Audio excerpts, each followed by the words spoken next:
ভালো মানুষ পেয়ে আমায় সারা জীবন ঠকিয়ে যাবি।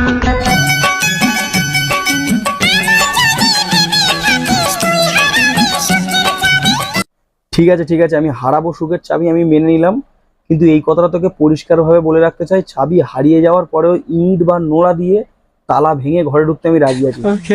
তোর মতন হতচ্ছাড়া ছাবালের ভিডিও দেখতে আমি রাজি নই।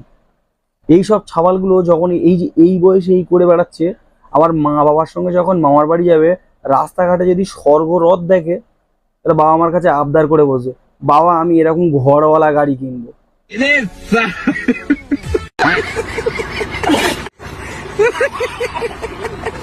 না এইসব মানুষদের কাছে, মানুষ কাদের বলছি, এইসব এঁড়ে ছাওয়ালদের কাছে এই জিনিসটা তো আশা করা যায় বলো?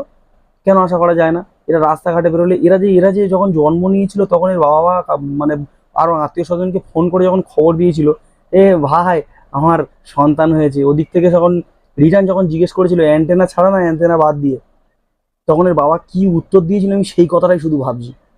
বড় হওয়ার পরে হতচ্ছাড়া তৈরি হয় কি করে, সব এঁড়া মার্কা কিছু পাঁচিওয়ালা কি বলি, এর পরে আমি আর কোনো ভাষা খুঁজে পাই না।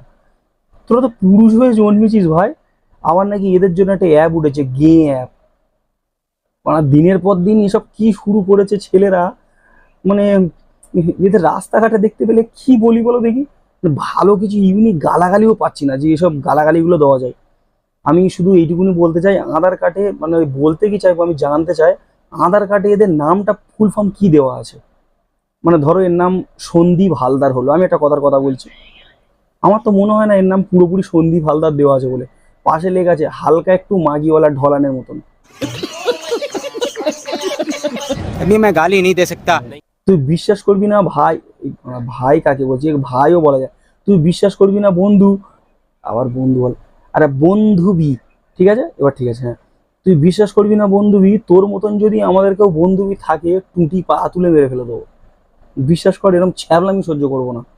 শালা কি বলবো, একটা পুরুষ মানুষের সিঁদুর পরে সারা জীবন ঠকিয়ে যাবি, ওই চাবি তোর কোথায় ঢুকিয়ে দিয়ে লক করে দেবো না, 300-400 টাকাও ঢুকিয়ে দেবো, কেউ চুরি করতে পারবে না কোনোদিন। সঠিক বলেছেন।